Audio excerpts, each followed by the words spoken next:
Hi, my name is Faith, and welcome to Serve and Thrive, a series where I reflect on the lessons I have learned while serving as a family caregiver for the past 15 years. And that's literally half my life. Wow. So, 15 years ago, my mom was involved in a road traffic accident and she lost her right leg. And I have been serving her since then. I share my experience to encourage and empower other family caregivers to serve and thrive in their caregiving journey. So last week, I shared with you how I got the news about my mom's amputation, and today I'm going to share with you what happened after she was discharged. But before that, here is the caregiver's starter pack. I wish I knew these things before I began the journey. Item number one in your caregiving starter pack is tissue. Oh yes, pocket tissues. This is because caregiving is such an emotional journey. It's an emotional experience, and seeing your family member in pain and helpless and not being able to get them out of that pain causes your heart to ache.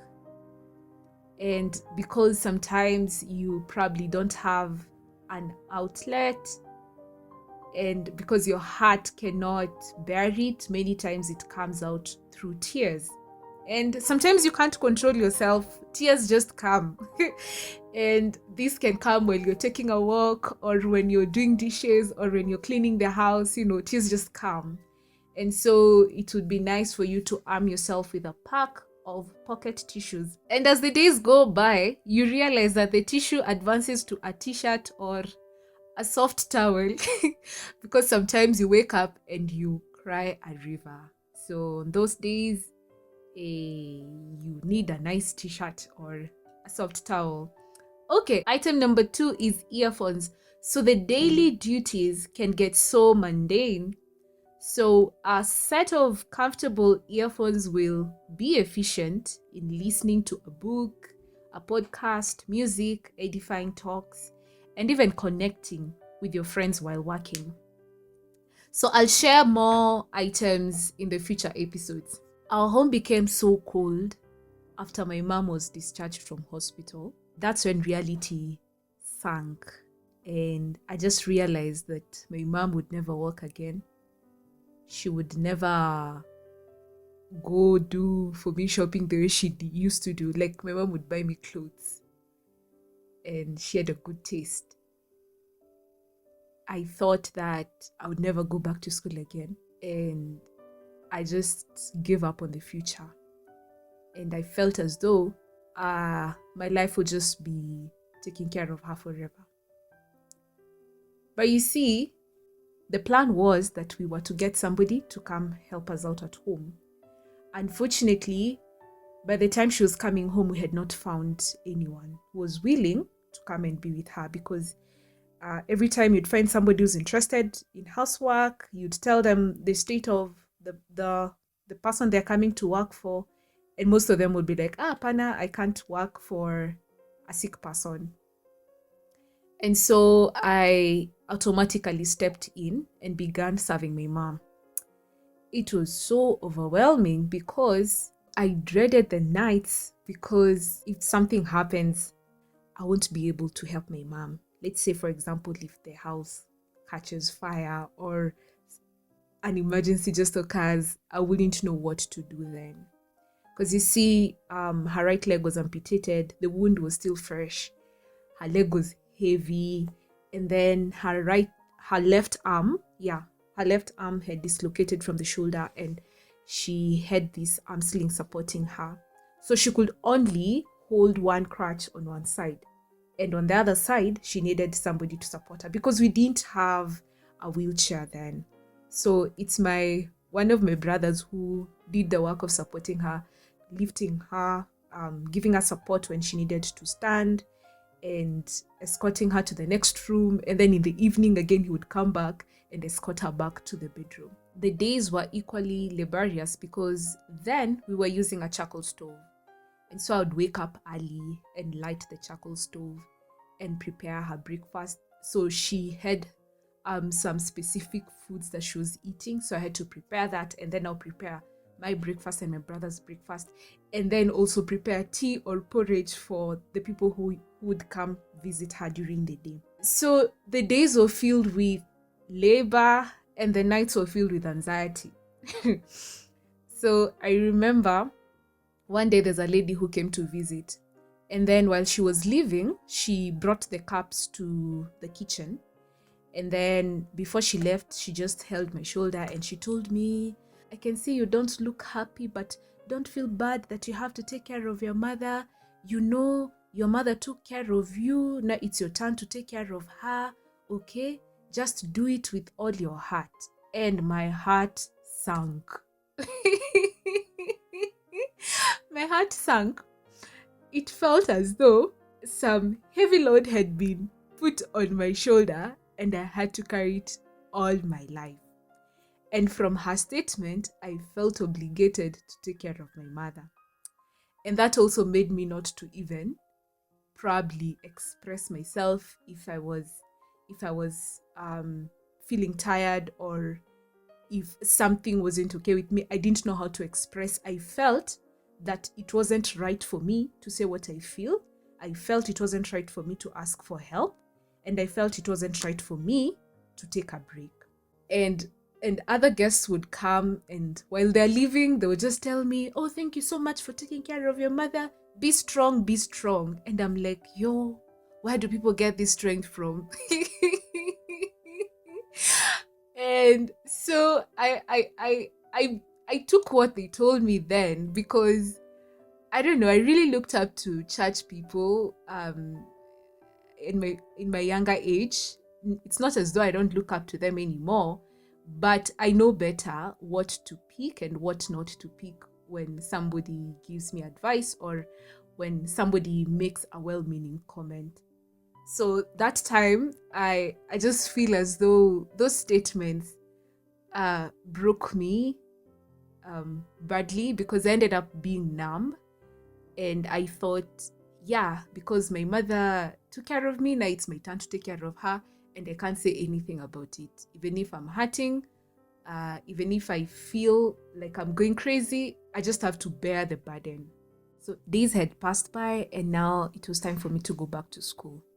But I wasn't able to go back to school immediately because we had not found somebody who was willing to come stay with my mom. And as a family, we were considering having someone who was somehow related to my mom, because then her care was kind of delicate and a bit sensitive, and she was vulnerable in her state. So we hoped to find someone we could trust. And so we reached out to one of my mom's relatives, and my brother went and picked them, and he came with her. But unfortunately, it wasn't a task that she could manage, and she told me that, and then she just went back. It was so unfortunate because that day my mom had gone for clinic, and when she came back, she didn't find her, and then she was like, so where is so and so? I was like, oh, she said she couldn't manage, so she went. Of course, my mom was heartbroken, and we were all disappointed because we had so much hopes. But anyway, such is life. Yeah, not everyone can be able to bear your burden as you expect or as you anticipate. And so after some days, after a week or two, one of my mom's friends asked her why I'm not going back to school. And my mom told her, we haven't found anyone yet. And she was like, but we can help. And my mom was like, are you sure? And she was like, why can't we help? And so this lady religiously served my mom, her and her niece and her daughters. They would serve my mom. They served my mom for 2 months. Was it 2 months or 3 months? They served my mom for close to 3 months. So she would come during the day and do what is needed to be done. And then at night, her niece would stay with my mother. So they did that for close to 3 months. And I really thank God for that. And one thing that showed me is one of the lessons that I learned from their service is, you see, life never prepares us for tragedy, but God sends help. And many times he does this through channels we don't expect. You see, for us as a family, we hoped that a family related person would be the best fit to support in that season, but God had his plan. I really thank God for showing up through that particular family, and truly he's the only one who can reward them for the sacrifice that they made so that I could go back to school. So here are the lessons I learned from that season. Number one, life never prepares us for tragedy, but God sends help. And many times he does this through channels we don't expect. And then another lesson I learned is sometimes we may not find help from the people we expect. And that's okay. Such is life. I mean, God has many ways to provide for us. And if one doesn't work, he still has other 999 ways that we haven't experienced yet. Then another lesson I learned is being strong doesn't mean suffering in silence. You see, now for me, I didn't know that I was supposed to ask them what it means to be strong. Next time somebody tells you be strong, ask them, how do you be strong? Then you get to know what they mean by telling you be strong, right? Probably they're saying be strong, take a break. Yeah, so being strong doesn't mean suffering in silence. And it's okay to ask for help. I didn't know this, and so I suffered in silence. But if I knew this then, probably things wouldn't have been as thick as they were then. Another thing is, when visiting with the sick, it would be nice if you could check on the caregiver as well and offer some practical help. That makes the journey bearable. Yeah, that makes the journey bearable. You never know what difference you'd make in the caregiver's life. So I'll leave you with this Bible verse. It's from the book of James chapter 1 verse 2-4. I'm reading from the Voice version. It says, "Don't run from tests and hardships, brothers and sisters. As difficult as they are, you'll ultimately find joy in them. If you embrace them, your faith will blossom under pressure and teach you true patience as you endure. And true patience brought on by endurance will equip you to complete the long journey and cross the finish line, mature, complete, and wanting nothing." Wow, I do not know what you're going through in life right now, but here's one thing I know: no matter how painful, how dark, and how ugly it is meant to help you cross over to the finish line, mature, complete, and wanting nothing. Join me again next week as I share with you my school life as a caregiver. And please remember to share this with your friends, for you never know who might be encouraged through it. And here's a message to you, dear caregiver: your labor is not in vain. Until next time, may God keep and bless you. Bye-bye.